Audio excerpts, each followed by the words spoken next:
آج جس ہیرو کی ہم بات کرنے والے ہیں وہ سلمان خان نہیں بلکہ اللہ کے نبی کے ایک عظیم صحابی جن کا نام سلمان الفارسی ہے، ان کی زندگی کے تعلق سے ہے۔ سلمان الفارسی کی جو لائف ہے، خاص طور پہ جو ان کی نوجوانی کی زندگی ہے، وہ کئی ینگسٹرز کے لیے ایک انسپریشنل اسٹوری ہے کہ کیسے انہوں نے دین کی تلاش میں حق کو جاننے کے لیے ایک جگہ سے دوسری جگہ ہجرت کری اور فائنلی اللہ تعالیٰ نے ان کو اسلام کی دولت سے نوازا۔ تو آئیے ہم ان کی سٹوری دیکھتے ہیں، اور یہ سٹوری خود سلمان اپنی زبان میں بیان کرتے ہیں۔ سلمان کہتے ہیں کہ ان کی پیدائش ایک مجوسی گھر میں ہوئی، یعنی وہ لوگ جو آگ کو پوجتے ہیں، لیکن سلمان کبھی اس چیز کو دل سے ایکسیپٹ نہیں کر پائے کہ کیسے میرے گھر والے، میرے لوگ، میری قوم کے لوگ اس ایک رب کو چھوڑ کر آگ کو اپنا ایشور، اپنا مالک بنائے ہوئے ہیں۔ وہ دل سے کبھی یہ چیز تسلیم نہیں کر پائے۔ سلمان بڑے ہوتے ہیں اور کہتے ہیں کہ میرے والد مجھ سے بے پناہ محبت کرتے تھے، اتنی محبت کہ ان کو گھر سے عام طور پر باہر نکلنے کی اجازت نہیں تھی، اور ایک وقت ان کے والد خود ان کو گھر سے باہر نکلنے کے لیے کسی کام کے لیے بھیجتے ہیں۔ سلمان باہر جاتے ہیں، ایک چرچ میں کچھ لوگوں کو عبادت کرتا ہوا دیکھتے ہیں۔ سلمان اس سے بڑا امپریس ہوتے ہیں، ان کے پاس جاتے ہیں اور ان سے اس دین کی معلومات کرتے ہیں۔ جب ان کو یہ دین پتہ چلتا ہے، نیا دین، تو یہ بات اپنے والد کو بتاتے ہیں۔ ان کے والد غصہ کرتے ہیں کہ تم اپنے باپ دادا کا دین چھوڑ دو گے؟ ان کو قید کر کے گھر میں رکھ لیا جاتا ہے، لیکن سلمان کسی طریقے سے اپنے آپ کو اس قید سے چھڑا کر ان لوگوں سے جا ملتے ہیں اور ان سے پوچھتے ہیں مجھے آپ کا دین سیکھنا ہے، مجھے بتائیے میں کہاں جاؤں؟ تو وہ لوگ کہتے ہیں کہ تم ایک کام کرو، تم سیریا چلے جاؤ، وہاں پر ایک پادری ہے، اس کے پاس جاؤ اور یہ دین سیکھو۔ سلمان ہجرت کرتے ہیں، اپنے گھر کو، اپنے والد کو، اپنے وطن کو، مال دولت سب چھوڑ کر دین کو، حق کو جاننے کے لیے اس ٹیچر کے پاس پہنچ جاتے ہیں۔ پھر اس ٹیچر کے پاس رہنے کے بعد دوسرے ٹیچر کے پاس، ایک ٹیچر سے دوسرے ٹیچر، ایک جگہ سے دوسری جگہ، کیوں؟ تاکہ دین سمجھ سکیں، حق کو جان سکیں۔ فائنلی جب وہ 4th یا 5th ٹیچر کے پاس پہنچتے ہیں اور اس کے پاس رہتے ہیں، اور جب وہ اپنی زندگی کے آخری پل پہ ہوتا ہے تو سلمان اس سے پوچھتے ہیں کہ مجھے اب آپ بتائیے کہ اب میں کس ٹیچر کے پاس جاؤں جس سے میں حق کو جان سکوں؟ وہ کہتا ہے کہ یہ جو دور ہے اس میں اب میں نہیں جانتا کہ کوئی نیک انسان زندہ ہے جس کے پاس میں تمہیں بھیجوں دین سیکھنے کے لیے، لیکن ہماری کتابوں میں آخری نبی کے ظہور ہونے کا ذکر آتا ہے کہ وہ آئے گا، اور اس کی کچھ نشانیاں ہیں جو میں تمہیں بتانا چاہتا ہوں، جس کو تم پاؤ تو اس سے دین سیکھو۔ 3 نشانیاں بتاتے ہیں کہ وہ ہدیہ، تحفے قبول کرے گا لیکن صدقہ قبول نہیں کرے گا، اور تیسری کہ اس کے بدن پر پروفٹ ہوڈ کی، نبوت کی ایک نشانی ہوگی۔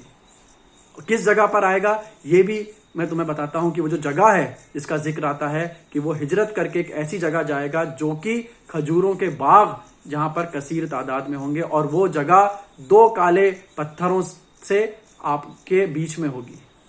اب سلمان ان نشانیوں کے ساتھ پھر اپنے ایک نئے سفر کے لیے تیاری کرتے ہیں تاکہ اپنے نئے ٹیچر سے مل سکیں، اس نبی سے مل سکیں جس کا ذکر اس پادری نے کیا ہے۔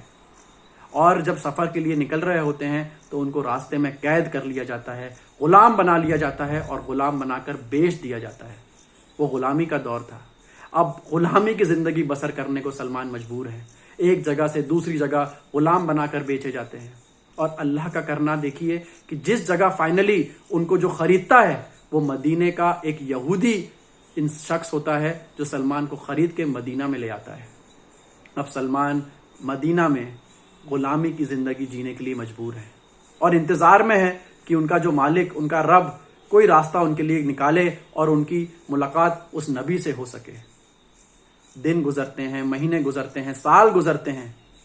سلمان بیان کرتے ہیں کہ ایک وقت میں اپنے باغ میں تھا اور ان کا مالک آتا ہے باغ میں اور کہتا ہے کہ ایک شخص آیا ہے مکہ سے ہجرت کر کے مدینہ جو نبی ہونے کا دعویٰ کر رہا ہے۔ سلمان بھول جاتے ہیں کہ وہ غلام ہے، فوراً باغ میں اپنے پیڑ سے نیچے اترتے ہیں اور کہتے ہیں کیا وہ آ گیا؟ وہ جس کے بارے میں سنا تھا وہ آ گیا؟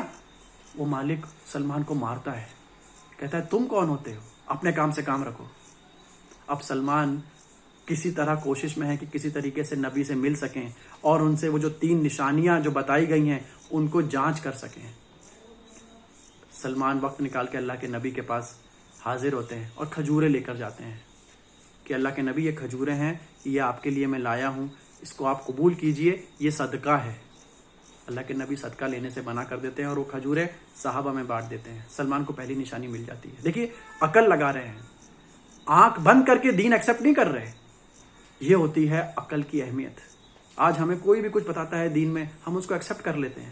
ہم ریفرنسز جاننا ہی نہیں چاہتے کہ کہاں سے آیا, قرآن اور حدیث میں ہے بھی کہ نہیں. لیکن سلمان ان نشانیوں کو جانچ رہے ہیں.